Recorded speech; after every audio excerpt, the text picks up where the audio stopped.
Welcome to another episode of Cal's Corner Radio here on the X Zone Broadcast Network. My name is Cal Korff, and I'm your host, of course, and the executive producer of the show is Rob McConnell. Folks, as I have said in probably every episode of Cal's Corner Radio Show here, we cover everything from politics to the paranormal, which is a wide variety of subjects. So today we're going to cover several different areas. They include a update first on North Korea, what's been going on there, the very real progress that has been made, which hopefully is a good sign going forward. Then we're going to switch to a very different subject, which does involve, to a small degree, North Korea, but it's more about Iran and Israel and the Iranian nuclear deal. And then the last segment, we're going to talk about a new application for smartphones that allows illegal aliens to help evade authorities. Isn't that great, folks? So those are the three subjects we're going to talk about on the radio show today. Now, let's start with communist North Korea. As the world knows, the leaders of North Korea and South Korea met at the DMZ, demilitarized zone that separates both countries, and they had what is by all accounts a successful summit.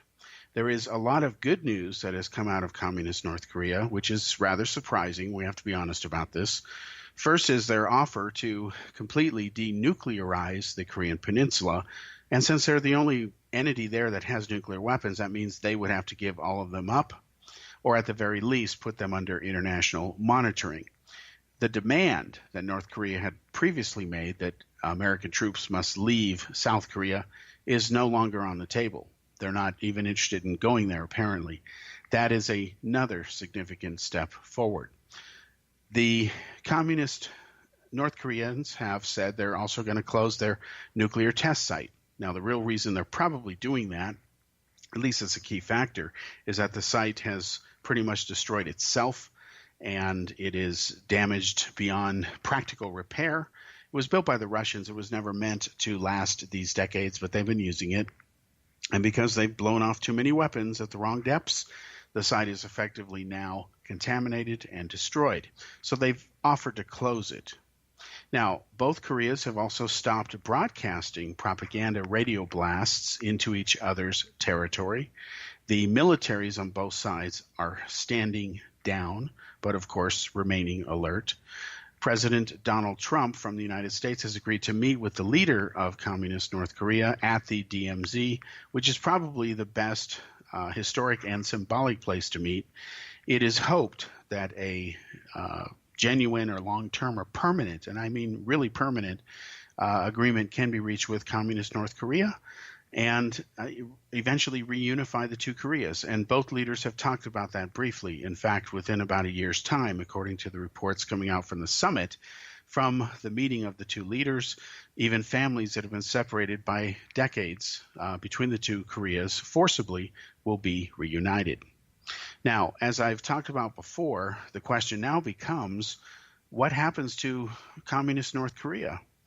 We have seen through history that when tyrannical regimes are exposed to freedom and democracy tends to generally win. Look what happened when the East German communists allowed their own citizens to cross over into West Germany and come back on their own free will, quote unquote. It didn't happen. They weren't interested in coming back. The floodgates were opened. Look what happened, and who can forget the imagery of the Berlin Wall falling and people taking hammers and breaking through and walking through and even being helped by the East German police to go to the West. So if this is not handled very carefully, there's going to be a disaster as far as how to implement this. If the two Koreas are going to truly unite, who's going to be the leader of them? And then what happens to the former dictator? What does he do? Go away like in some James Bond movie and retire or whatever? We don't know. This is unprecedented territory, historic-wise or history-wise, and there's not a gauge here. Either he is serious about finally not being a belligerent to world stability and peace, I'm talking about North Korea, or he's playing games or wants some sort of compromise in between. But regardless of what happens, it is exciting, and regardless of what happens, it is truly a game changer, and it will affect you whether you care about the issue or not. All right, so that's enough about North Korean and update. Now, I want to switch to a different subject, and I'm glad that this show has aired on Thursday because sometimes events happen in the world where you need a few days before you can really talk about them at a level that's much better, hopefully, than you could have if you had talked about it the day of an event. So, what I'm referring to this time is the disclosure by the government of Israel a few days ago by its prime minister, Benjamin Netanyahu, where he showed a bookcase full of what is, he claims, at least 100,000 captured documents and over 100 CDs worth of data. These were stolen out of Iran by Israel's intelligence agency, Mossad, and they were taken out of Iran, smuggled out of that country around in January earlier this year. They were then analyzed because the vast majority of the documents were, of course, written in Persian. And then Israel decided to go public with this data. And I want to talk about that, and I want to separate fact from fiction on this because there's a lot of nonsense floating around on the internet. I have engaged on social media with several people about this subject, and it's disappointing to see that people's emotions are once again getting in the way of logic and common sense. So the purpose is to talk about this issue and separate fact from fiction, and that's what we're going to do right now. Now, first of all, there's an element, let's call it the uneven standards of evidence. People who hate Israel, they use the wrong terminology. They call Israel an apartheid state, which, as we've already proven in last week's episode, it is no such thing. They call it a fascist state. Again, we proved last week in the episode. Please feel free to listen to it in the archive. It is not an apartheid state. It is not a fascist state. Israel is a democracy. And then, of course, people who hate Israel and hate Jews will often call them Nazis. And that's just not possible by the very definition of what a Nazi is versus what a Jew is. I mean, you can look it up. It's common sense here. So when you have a group of people who refuse to believe that the world is round, so to speak, that it's flat instead, and you might fall off the edge of it, so to speak, if you go too far, whenever you have that level of living in denial of reality and believing they're whatever, no matter what facts you try to get them to understand, when they become that polarized and driven by what is a form of extremism, extremism doesn't mean it's necessarily violent. It simply means that an extremist, by definition, refuses to accept facts, and it doesn't matter what the subject is. In this case, we're talking about Iran, Israel, the whole Palestinian conflict, etc. And it turns out that, especially today on social media, people's emotions about this, they've never been this polarized before. And this is ironic because everyone has a way to communicate now. You would think that the ability to communicate almost with anyone, anywhere, anytime on the planet would further more people communicating. But what is it that we're communicating? Obviously not a lot of stuff to reach common ground and understanding and further peace, because there's so many flashpoints going on in the world right now that peace is failing, let's be honest. And in the Middle East, you have this peculiar dynamic. Now, when I say peculiar, it's peculiar to the Muslim culture. You have this war going on between Shia Islam and Sunni Islam. The Shias, of course, are the Iranians. They're the capital of the Shia world. Iraq is mostly Shia as well. And then you have the Sunnis, who are led by the Saudis, and they're about 80% of the Muslims worldwide. And they've been gleefully killing each other with joy. You just watch their extremist videos. They each consider the other to be an infidel or not following the true path of Islam. They claim that right exclusively. And so they demonize anyone who doesn't believe like they do. And that's a classic trick in systems that are just not based on morals and the right standards of morality. And so what happens is you have this war going on, and because Iran and Saudi Arabia can't attack each other directly, they use proxies, okay? So the Saudis are fighting against the Houthis, who are backed by Iran, and they're trying to take over Yemen, okay? Iran has spread out its global influence, not in a positive way, but in a negative way. They're responsible, at least to the degree Russia is, if not more, for ensuring that Syria's brutal dictator Bashar Assad remains in power. They have strengthened Hezbollah to the point where in Lebanon's current election that's going on, Hezbollah may become the government. That is frightening. They are a terrorist group. Also, what's going on with Iran is they are setting up forwards operations along the Golan Heights bordering Israel. In other words, they are encroaching using Syrian territory on the border of Israel. Israel's not going to allow that. And that's why they have attacked over the last couple of weeks Iranian facilities in Syria that are trying to spread the empire of Iran, so to speak, closer and right next to Israel's border. So what we're going to do is after the break, we're going to talk about Iran's nuclear weapons program. We're going to expose lies about it said by Iran and even former American President Barack Obama, and we'll prove that he did lie. He sold this thing as kind of like he did Obamacare. He didn't always tell the truth about it. And at the end of the day, the agreement with Iran is flawed. There are some serious holes, and they need to be plugged. Otherwise, there is no genuine global security. And this doesn't matter whether you like Trump or Obama. We'll be back after this break.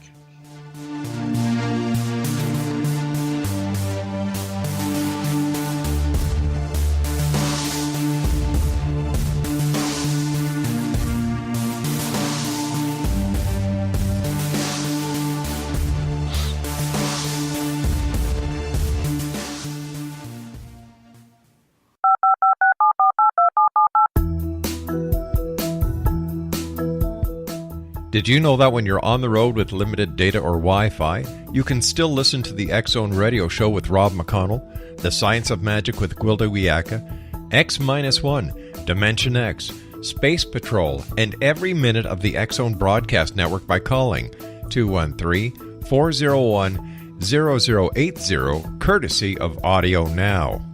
No smartphone, app, or internet needed. It saves your data plan and it's free if you have unlimited minutes.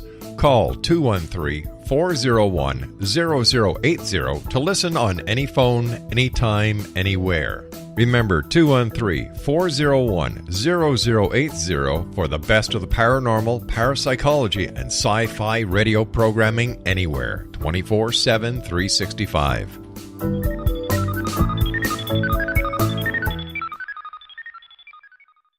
You have heard of the X-Zone? Now watch it on Simul TV. Plus 500 video games, live TV channels, free video on demand, worldwide, and more. Does this sound like tomorrow's television? Well, it is, but you can have it today, right now. It is Simul TV. Simul TV offers what the others only wish they could provide. 15 exclusive channels like X-Zone, sci-fi, and horror. We are worldwide. No other provider offers that. 500 built-in video games. No need to have an extra expensive system. We have them included. Free video on demand. Live streaming events from around the world. Interactive online network and much more. Tomorrow's TV today. Simul TV. Sound too good to be true? Well, it's not. You can have Simul TV today. Sign up at simultv.com. Do it today.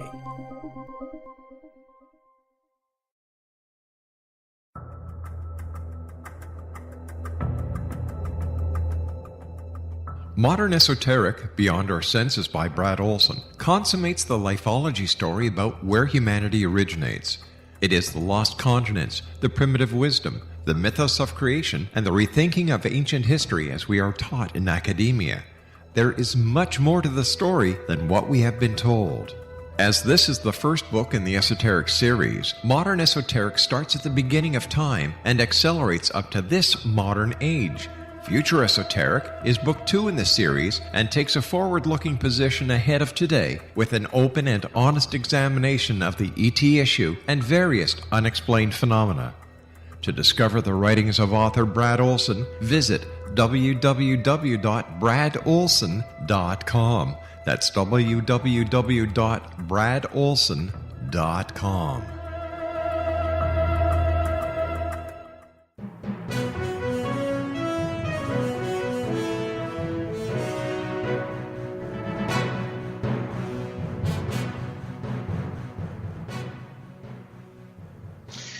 Welcome to segment 2 of Cal's Corner Radio Show. My name is Cal Korff, and I'm your host.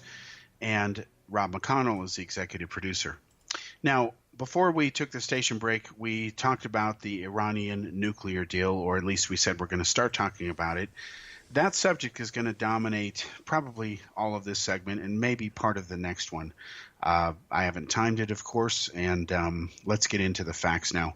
And the purpose for discussing all of this is to separate fact from fiction, regardless of what you may believe.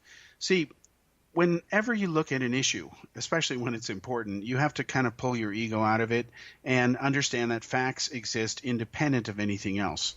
So if something is blue and I want to believe it's pink, I have that right. It doesn't mean I'm right. But what we're going to do with the issue of the Iranian nuclear deal is we're going to expose some serious weaknesses that exist in it. They are beyond dispute. And we're going to specifically, in the interest of educating people about the truth of this issue, because it is globally important, is we're going to expose the lies by Iran and Barack Obama about the Iranian nuclear deal so that you can understand the truth. And everything that you're about to hear is completely factual. You can verify it yourself. Okay, let's start with a couple of things real quickly. Where it concerns this issue, it has really polarized people, and people's emotions are getting in the way of their professed logic. So what's happened is uneven standards of evidence have crept into the debate about Israel disclosing documents that it stole from Iran, unmasking its secret nuclear weapons program to a degree that has never been seen before. So people who say it doesn't contain anything new, they're wrong. They're either ignorant or they're lying, and we'll come back to that point. So there was a comment by somebody on social media that the fact that Israel spied on Iran is an act of war. My comment back to that person was, Iran never spies on anybody, right? They're innocent guys. No, they're not. Everybody spies on everybody. Doesn't mean it is an act of war, okay? But let's look at what Iran did to Israel. Several weeks ago, they sent a drone over Israeli airspace. Israel shot it down. Now, that is a hostile act. You're not supposed to do that, but Iran did. And what Israel is trying to warn the world about, because it is true, and most of the world doesn't understand this because they don't want to face it, or from their point of view, it doesn't affect them. It's not their geography. Iran has not only been using Syria to prop up its dictator, Bashar Assad, Iran is expanding into Syrian territory and using Syrian territory just as if it owns Syria. And what it's doing is setting up a presence near the Golan Heights border with Israel. And Israel has said very clearly that we will not allow Iranian encroachment towards Israel's border. And Israel is right to do this. Now, Iran makes no secret out of the fact that they want to destroy Israel. And I find it very sad and hypocritical that people who try to apologize for Iran and try to say they're actually a nice regime over there, that's ridiculous. This is a regime that murders homosexuals. They hang them by cranes. You can get on the internet and look up photos of people being hung by cranes by the Iranians for the crime, in their view, of being gay. Women have to cover themselves or they go to prison. And there's just a whole bunch of things. They don't allow real freedom of speech. When you try to run for office there, you have to have the permission of the Council of Guardians. It's 12 guys who believe they have the right to determine whether you're qualified or not. That's the way they roll over there. Hundreds of people do apply to run for office in Iran. That's democracy by their point of view. But if you're not approved by that 12 Council Guardian led by Ayatollah Khamenei, you're not going to get anywhere. In fact, the previous president of Iran, he tried to run again, and he was denied by the Council of Guardians and Ayatollah Khamenei. So they don't really have free and fair elections. It's not going to happen in a regime that uses torture and stops freedom, real freedoms, and freedom of the press and media. That kind of regime is not going to ever allow free and fair elections. Now, Iran is the biggest sponsor of terrorism. But yet you have people saying, nope, it's the United States who is. And then they say, well, no, Hamas is not a terrorist group. They are, in fact, freedom fighters. Well, this is part of the problem of people who try to apologize for Hamas. They're not thinking this through logically. Either, again, they're ignorant, or they're in denial, or they're lying, none of which is positive. Some are a combination of both. Now, let me explain and prove this. You hear this expression that one man's freedom fighter is another man's terrorist. I understand what that phrase means, but it literally is not true, and it never has been true. And it is such a fraudulent argument that I'm going to give you the facts to destroy it, should you hear it said by some person who just doesn't know the facts here about Hamas. First of all, freedom fighters do not target innocent children. They don't target innocent civilians. Freedom fighters attack and focus on official government institutions. That can include military bases. It can include government buildings. They focus on the government they're trying to overthrow. They don't make a point to murder innocent civilians. That's the difference between a freedom fighter and a terrorist. A terrorist, and the definition of terrorism, and this is the universal definition. It's not I didn't make it up. But the universal definition of terrorism is the deliberate, systematic targeting of innocent people for the purposes of political or social gain. In other words, if I blow up a disco, maybe I can get the government to give me a concession, okay? That's just one example, and it has happened before. Now, it has been my experience that when you confront people with these definitions and you say, this is the real definition, this is reality here, you might want to adjust your opinion a bit to factor in reality here, all of a sudden their whole argument gets destroyed. Then an amazing denial mechanism kicks in. Well, Hamas doesn't commit terrorist attacks. I've heard that from several people after they get over the shock of what terrorism really means, and they understand finally that one man's freedom fighter is not another man's terrorist. That has never been true. Well, then I hear that Hamas doesn't really commit terrorist attacks. Oh, really? Do you think that bombing discos and restaurants with suicide bombers is not terrorism? Yeah, it is. It is the deliberate targeting of innocent people for the purposes of political or social change. There couldn't be a tighter fit for the crime versus the definition. And yet these people will lie and deny, and they live in denial of Hamas being a terrorist group and committing terrorist attacks. They've committed many of them. Google them. They go back many years because Hamas believes that terrorism is the right thing to do. Otherwise, it wouldn't be a terrorist group. Duh, hello. Okay, so let's now talk about another argument that's really stupid. Hamas is the legitimate government of the Palestinians. We can't, put them out of business. We can't defeat them. We can't destroy them. They're the elected government. What planet have these people been living on for the last few years? It can't be Earth. Hamas is not an elected government, okay? They won a legitimate election many years ago, and about 2 years after winning that election against Fatah, legally and fairly, they staged a violent coup and murdered 650 or so Palestinian National Authority personnel. They just killed them. Yeah, you can see footage on the internet showing all this stuff. So about 2 years after they won a legitimate election, they ousted current president, Palestinian National Authority President Mahmoud Abbas. They ousted him from power in Gaza. He had to flee to the West Bank, and that's where he's holed up today.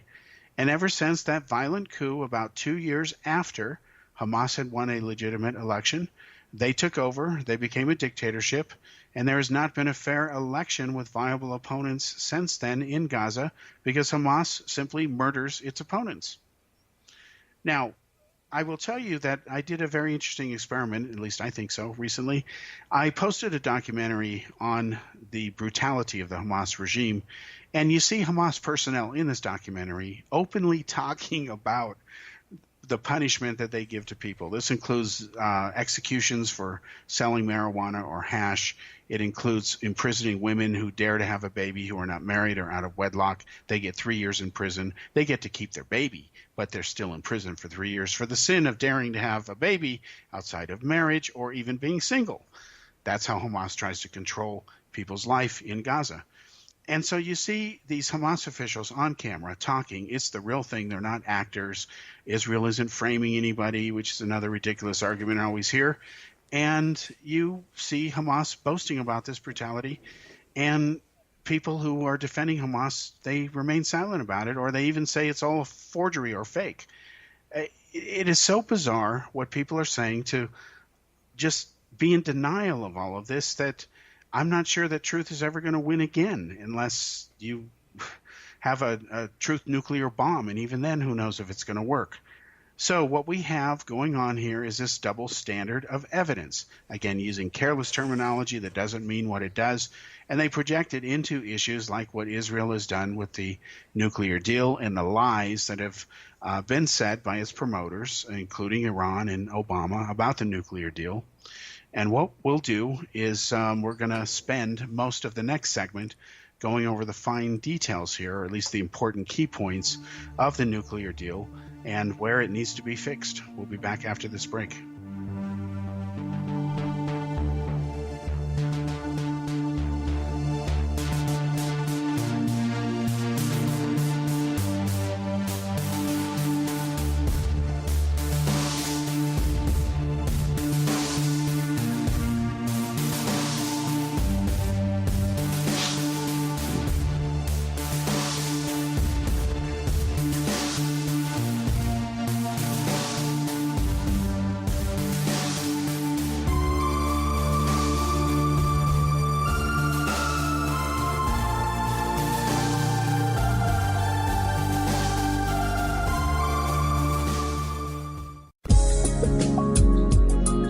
Broadcast studios in Hamilton, Ontario, Canada, to the world and beyond.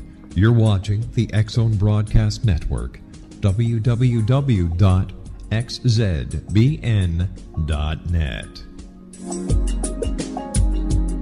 AVS Media Demo.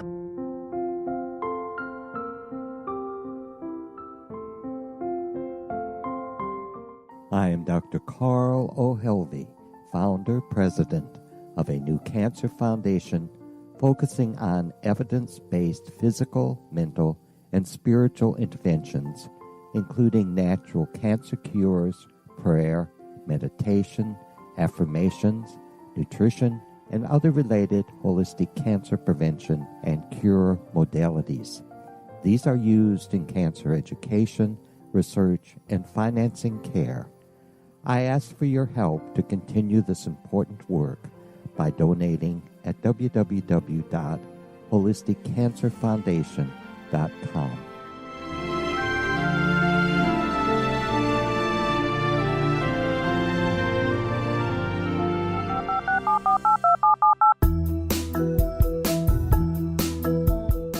Did you know that when you're on the road with limited data or Wi-Fi, you can still listen to the X-Zone Radio Show with Rob McConnell, The Science of Magic with Gwilda Wiyaka, X-1, Dimension X, Space Patrol, and every minute of the X-Zone Broadcast Network by calling 213-401-0080, courtesy of Audio Now. No smartphone, app, or internet needed. It saves your data plan, and it's free if you have unlimited minutes. Call 213-401-0080 to listen on any phone, anytime, anywhere. Remember, 213-401-0080 for the best of the paranormal, parapsychology, and sci-fi radio programming anywhere, 24/7, 365.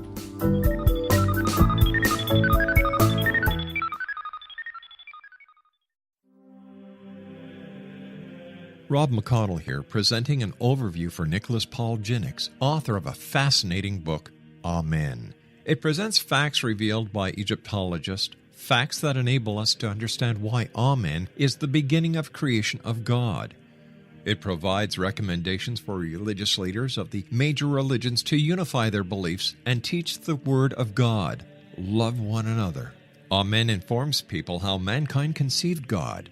It was the Egyptians that developed the concepts of a soul, a hereafter, and Son of God. And finally, after the worship of many gods, they conceived the belief in one universal God, the maker of all there is.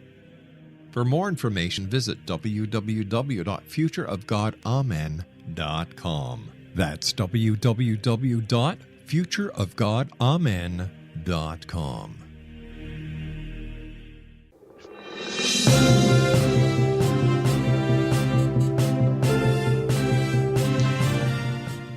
Welcome to the third segment here on Cal's Corner Radio Show on the X-Zone Broadcast Network.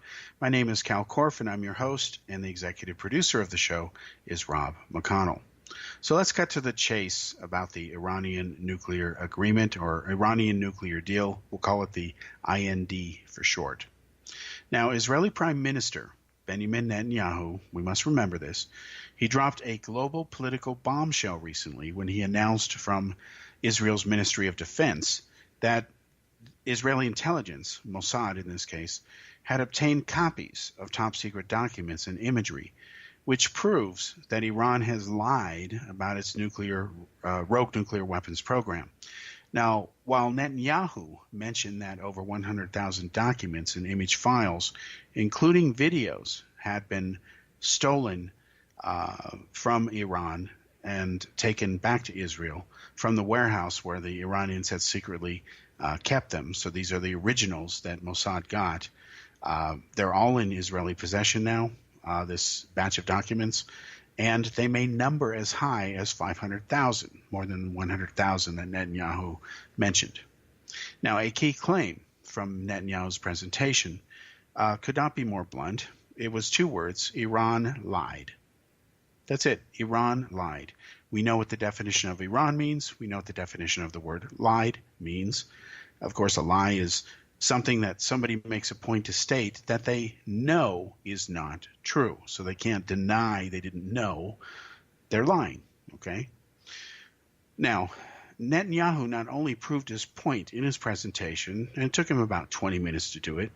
Let's review some of the facts and separate the fiction where it concerns Iran's nuclear deal that's currently in effect. Now, for years, we have to remember that Iran has outright denied, ever having a nuclear weapons program. Now, Iran's claim that they have never had one is a lie. And it's been a lie since the late 1980s, and that's decades ago, when the late Ayatollah Khomeini originally authorized their nuclear weapons program at the urging of Akbar Hashemi Rafsanjani, who at that time was the Speaker of Parliament in Iran's regime. He served in that capacity for 9 years. And we must remember that during this time, Iran was fighting a war for its very survival against Saddam Hussein's Iraq. Iraq had invaded Iran, and Iraq used chemical weapons, weapons of mass destruction, to help keep Iran from winning that war because Saddam was losing. So we not only know the history of Iran's nuclear program, we know that it started actually in the 1980s. And when Iran decided to acquire a nuke, even after the war against Iraq had stopped and a peace agreement had been reached, Iran never wanted to be vulnerable again. So meaning not having a WMD to counter any invader who might, in this case, Iraq. So what happened is Iran tried to buy nuclear weapons just outright. And as I've documented as a journalist living in India for years, next door to Pakistan, so to speak, in the same state, Punjab, that both countries share, it was from the country of Pakistan and that Iran tried to buy ready-to-go nuclear weapons from Pakistan's renegade scientist, the now disgraced Dr. Abdul Khan, who is known by his supporters as being Pakistan's father of the atom bomb. You have to remember that Khan played a key role in smuggling out centrifuge and engineering blueprints and other related vital parts to help make nuclear weapons when he worked for the Dutch company Urenco. He smuggled that material back to Pakistan. So Khan found the black market, meaning when he started indulging in it for rogue nukes to be lucrative, he ends up supplying Iran, Libya, and communist North Korea with nuclear centrifuges and other vital components. And in the year 2005, so this goes back 13 years, Pakistan's information minister, Sheikh Rashid Ahmed, he publicly admitted, and this is a quote from him, that Dr. Abdul Qadir Khan gave some centrifuges to Iran. Okay? He says that. He says he helped Iran, meaning Khan helped Iran in his personal capacity, and the Pakistan government had nothing to do with it. Now, Dr. Khan would later be pardoned by former Pakistani President General Pervez Musharraf after he confessed over a year earlier to having supplied rogue nuclear-related equipment to Iran, Libya, and North Korea. So Iran tried to buy nuclear weapons originally. When nobody would sell them ready-to-go nukes, Iran then said, well, we need centrifuges. We'll have to do this the good old-fashioned way and secretly build up a program and try to hide it from the West, and that's exactly what Iran did. So they were lying from day one. Now, here's a quote that should interest you. This is from Ayatollah Khamenei, the supreme leader of Iran. Nothing happens in that country without his approval. He is literally a dictator.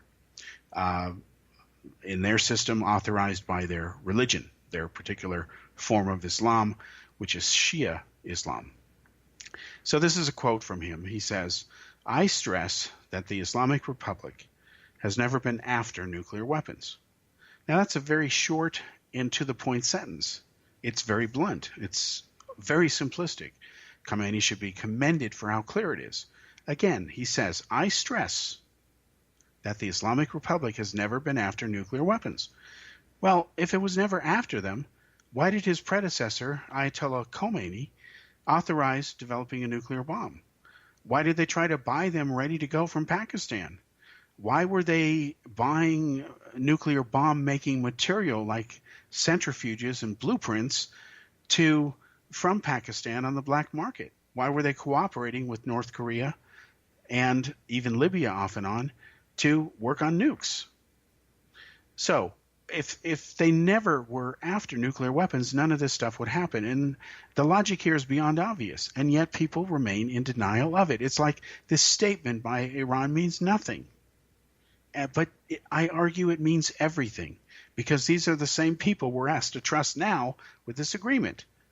Now here's another quote, and it's from one of the top three figures in Iran. It says, nuclear weapons and other weapons of mass destruction have no place in Iran's security and defense doctrine and contradict our fundamental religious and ethical convictions. Now that sentence is longer, but it's very clear. This was said by Iran's president, Hassan Rouhani, and he said this before the United Nations. So he's saying we don't want them. They have no place in our security and defense doctrine, and they contradict our moral and ethical and religious convictions, the way we roll, the way we believe. That's what they're saying. And yet it's a lie. So out of one side of his mouth, he's talking about this is immoral, and yet out of the other side of his mouth, he's doing the immoral thing. I mean, we know that they have a secret weapons program. So again, more lies, and this doesn't seem to bother people. Instead, what bothers them is that Israel has pointed these out. Go figure. It's totally ass backwards. Now, another quote, last one we're going to look at. We didn't have any program to develop nuclear weapons. Anyway, we consider nuclear weapons both irrational as well as immoral. Again, a very straightforward sentence. This time it's by Iran's foreign minister, the main guy who negotiated the nuclear agreement, Javad Zarif. This is an interview he gave on American PBS television. And he has said the same thing in many other appearances. They've all said the same things. He said again, we didn't have any program to develop nuclear weapons. Folks, again, that's an outright lie. And then he says, anyway, we consider nuclear weapons both irrational as well as immoral. Yeah, they consider them so irrational and immoral, they decided to design them anyway. Again, this doesn't bother people, and that's the problem, folks. Instead, they're upset that Israel disclosed these facts. So they're angry at someone who disclosed facts, and we should be happy anytime someone discloses facts. It doesn't matter what the subject is. We may not like the facts we hear, especially when they go against what we thought we knew, but that doesn't give us the right to deny facts. Now, again, these are claims by the top three Iranian leaders. They're all blatant, brazen lies. And we now know, thanks to Israel, the name of the nuclear weapons program, which still exists today, is called Project Ahmad. And here's what happened. In 2003, Iran's Minister of Defense, Ali Shamkhani, ordered that Project Ahmad be divided into two parts, an overt part, which means open to the public, we can talk about it, and a covert part, that would be the secret part. Now, why would you have a program that supposedly isn't about nuclear weapons be secret? Doesn't make sense, but let's give Iran the benefit of the doubt before we expose them. So on October 25th, 2003, Dr. Mohsen Fakhrizadeh, who is the director of Ahmad, he gives orders that Project Ahmad was being closed publicly. He said that this is Iran's official position. We're stopping everything, okay? We're not going to make nukes. But then what happens is the good doctor, he gets appointed as the continuing director of the covert version of Project Ahmad. And the covert version of Project Ahmad is run by the Ministry of Defense, which controls all the military bases in Iran. And guess what, folks? Not coincidentally, military facilities are not allowed to be inspected under this agreement. Isn't that great? This is the area where Iran could be hiding things, doing things that violate the agreement, and we wouldn't know because we're not allowed to check the military installations, even though we know that half the nuclear weapons program went into covert status and was overseen by the military. Well, it couldn't be more clear, but yet this doesn't seem to bother people. And it's just arguably nuts. Now, we'll come back after the break here, and we'll talk about, again, more of the Iranian agreement, and then we'll talk about Mr. George Soros, who's another character entirely.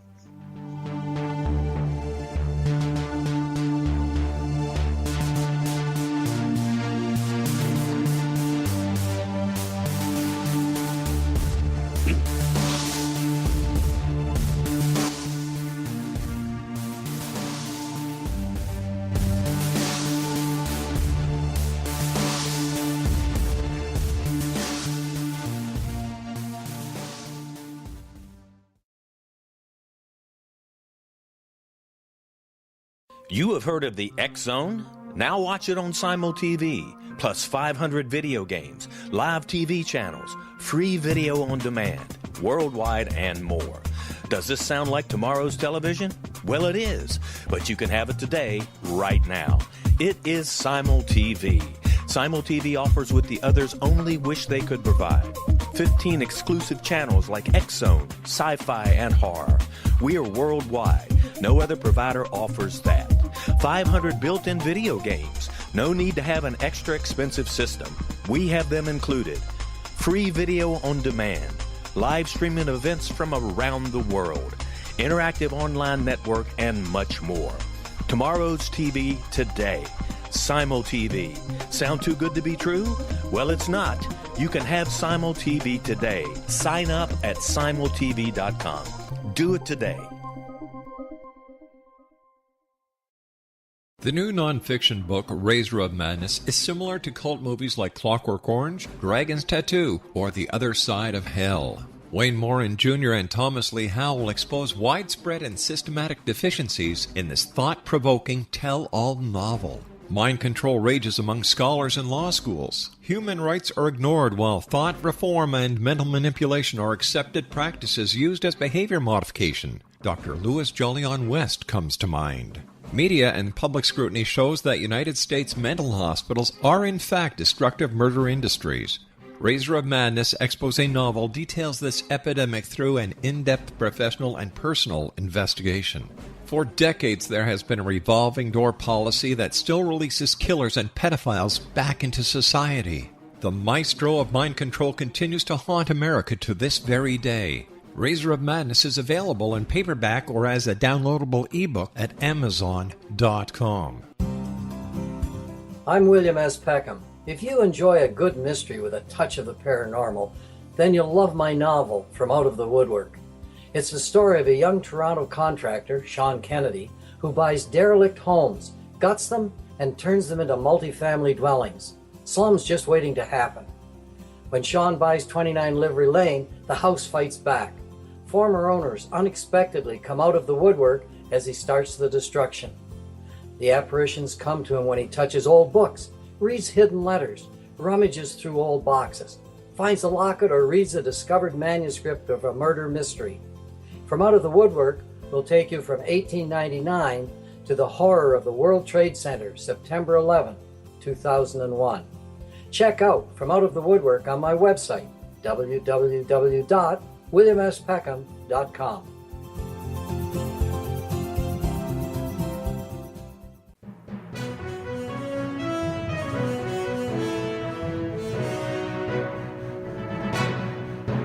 Welcome back to the fourth and final segment here on Cal's Corner Radio. My name is Cal Korff, and I'm your host, and the executive producer of the show is Rob McConnell. Now, we were talking about the Iran nuclear deal. To recap once again, while publicly Project Ahmad, now that is again Iran's official nuclear weapons making program, when it was closed to the public, it was divided into two pieces, a overt piece and a covert entity. The covert entity would be under the supervision and control of the Ministry of Defense, which controls all the military and military-related installations, and those are off limits to inspectors. So whatever Iran is doing in their military bases, we don't know, because inspectors are not allowed to see anything there. And that's okay with people who like the Iranian agreement. I disagree with that. It needs to be more transparent. So what happened is we know that this Dr. Fakhrizadeh, he was the director of Project Ahmad, and then he became the director of the covert element of it, not the public one. Now, the documents released by Israel prove again that Iran never abandoned their rogue nuke program. In fact, under the terms of the IND, again, the Iran nuclear deal, Iran was never forced to come clean about its past weapons-related activities. In other words, in some of the negotiations for this deal, former Secretary of State John Kerry and President Obama were pushing for Iran to come clean about its past weapons-related activities. Iran refused to, and then the Obama administration, shame on them, caved into Iran's demand, and to this day, Iran doesn't have to disclose everything they did in the past. They have to disclose some stuff, but not all of it. So when people say that this information from Israel presented a few days ago is not new, it's just, again, a lie, because some of the stuff in there is being seen for the first time, even by the U.S. government and other governments Israel is sharing this data with. So whatever Iran learned or engineered, whatever they've done on their nuclear program, the world's never going to know, because, again, there's too many places to hide this stuff. So now, thanks to Israel, we know that Iran successfully miniaturized nuclear warheads. In fact, the design and furtherance of ballistic missiles that can carry nuclear warheads is specifically forbidden in the Iran nuclear deal, but yet Iran is moving forward with it. We know that they successfully redesigned their Shahab-3 missile. We know this because of the documents now, so that it could contain nuclear warheads. Again, that violates the agreement. Iran is not supposed to do that. Now, another key area that Iran uses to further cheat the spirit of the agreement is that it concerns their cruise missiles. Okay, Iran knows that under the terms of this agreement, cruise missiles are not covered. While it is forbidden to make ballistic missiles that can carry nuclear warheads, cruise missiles are not covered in the agreement, and that's another area that Kerry and the Obama administration caved into, and shame on them. Now, you might say, well, maybe that's a little harsh. Who cares about cruise missiles? Well, Kerry and Obama knew, because they had been told, that 17 years earlier, now 17 years ago now, it was less time than that years ago, but it was still at least a decade earlier, that Iran had bought 12 Soviet-era made Kh-55 cruise missiles, which were sold on the black market to them by rogue Ukrainian armed dealers. Now, obviously, if you're going to buy a dozen Kh-55 cruise missiles, which can carry nuclear warheads, by the way, that's why Iran bought them on the black market, you don't buy those things when you have only peaceful intentions for a nuclear program. And Iran says their program is only for peaceful purposes. Well, then why does it come with cruise missiles? It makes no sense.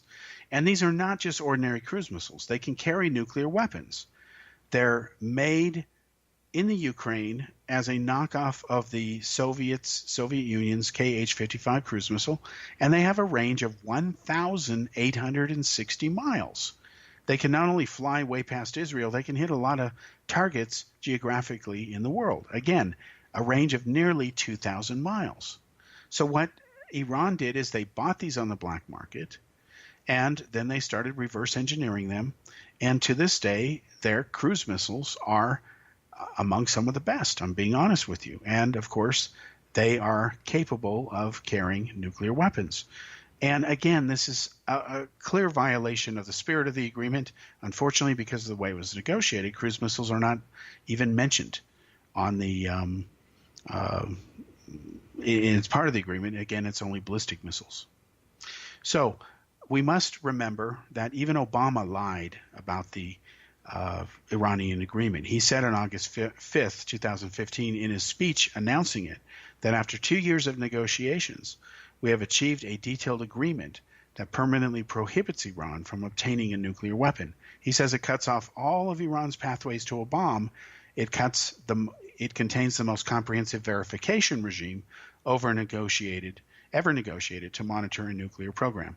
Again, it's kind of a long statement, but it says here the key words are that we have achieved a detailed arrangement that permanently prohibits Iran from obtaining a nuclear weapon. Again, folks, it doesn't do any such thing. The Iranian agreement has a shelf life of about 15 years. After 10 years, a lot of the provisions expire. Well, the word permanent means forever, okay? It means everlasting. It means eternal. The opposite of the word permanent is temporary. So this is not a permanent agreement. This does not permanently prohibit Iran from obtaining a nuclear weapon. All it does is delay them on the assumption that they're not doing anything that breaks the agreement at the secret military facilities, which we cannot inspect, and we can't possibly know what's going on there. So again, the logic here is obvious, but this doesn't seem to bother anybody. So Obama lied when he said that Obama is permanently prohibited from obtaining a nuclear weapon. No, they're not. They're not. They could be working on one now at a military base that we can't see because it's not allowed, and we would have no idea. So when the International Atomic Agency certifies that Iran is in compliance, they're only in compliance with what we're allowed to see. And that's a key caveat in this agreement. Now, interestingly, last September 2017, the IAEA admitted that it could not verify that Iran was compliant with Section T of the nuclear deal. They actually said we need a series of emergency meetings to get people together and find out what's going on here because we don't know. And this is in the areas that we're supposed to know because we're allowed to snoop around. Of course, it doesn't apply to the military installations because that's just out of the question. So again, this agreement has flaws. Israel's point is simple.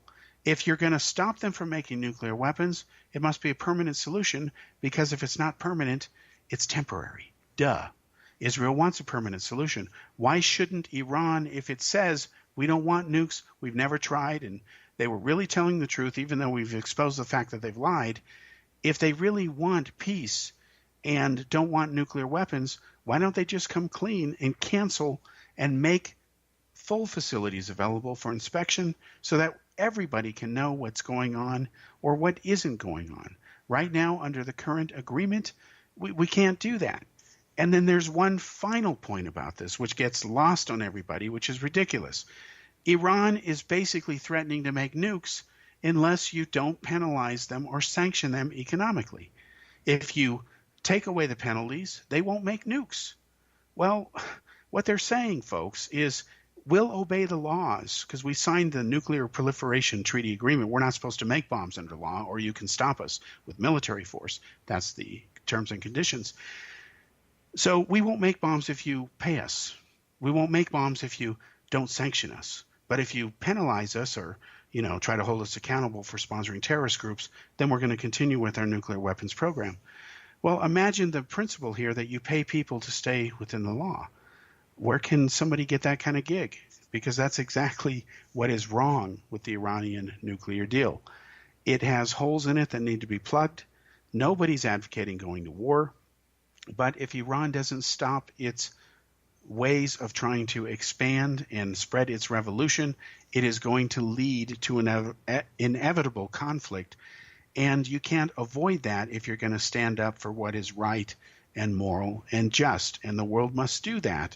But based on its sad reaction to what Israel has announced, there doesn't seem to be much evidence that most of the world, or at least the liberal media, which is most of the media, are portraying this.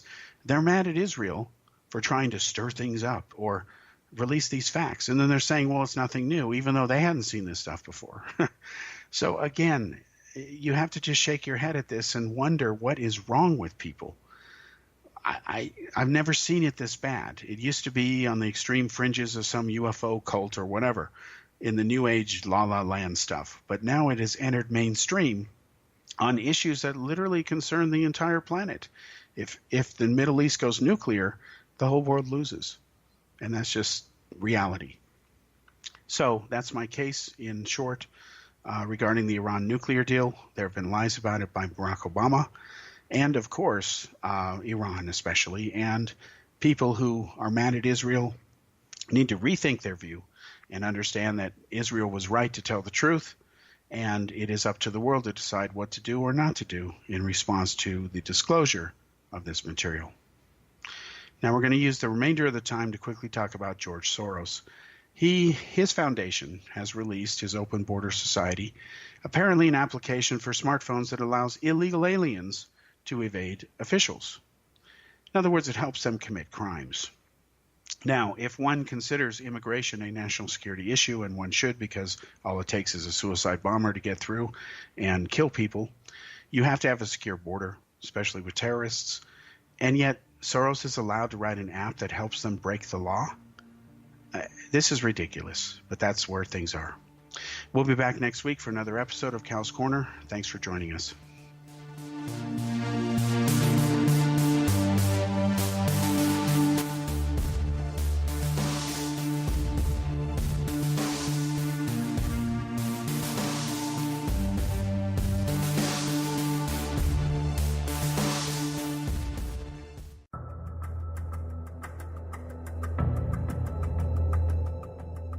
Modern Esoteric, Beyond Our Senses by Brad Olson, consummates the lifeology story about where humanity originates. It is the lost continents, the primitive wisdom, the mythos of creation, and the rethinking of ancient history as we are taught in academia. There is much more to the story than what we have been told. As this is the first book in the Esoteric series, Modern Esoteric starts at the beginning of time and accelerates up to this modern age. Future Esoteric is book 2 in the series and takes a forward-looking position ahead of today with an open and honest examination of the ET issue and various unexplained phenomena. To discover the writings of author Brad Olson, visit www.bradolson.com. That's www.bradolson.com.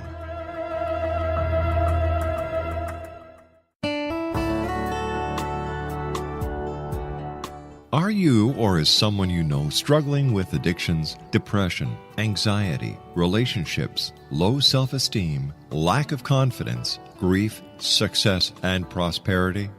Do you know that your subconscious belief plays a big role in the outcome of your hard work?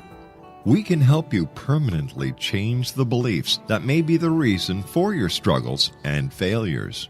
We care about getting you the return on your investment and the results you are looking for. We can help you be free of the limitations of your past and in realizing your highest potential. We work with people by phone and Skype.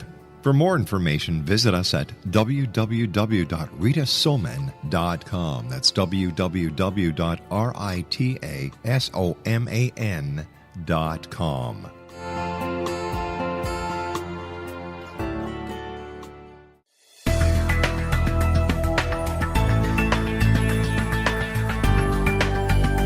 Do you think you have energy problems in your home? Do you feel better when you're away than when you're home? Joey Korn is a global leader in the world of dowsing who specializes in personal energy clearing and space clearing. He can help you create an ideal energy environment in your home no matter where you live in the world. Learn about his remote spiritual house cleaning services and much more at www.dowsers.com. You can get Joey's book, Dowsing, A Path to Enlightenment, as well as other dowsing books and tools, Kabbalah books, and Walter Russell books. Joey's work is really amazing. Go to dowsers.com right now. That's DOWSERS.com, or call 1-877-DOWSING. That's 1-877-369-7464.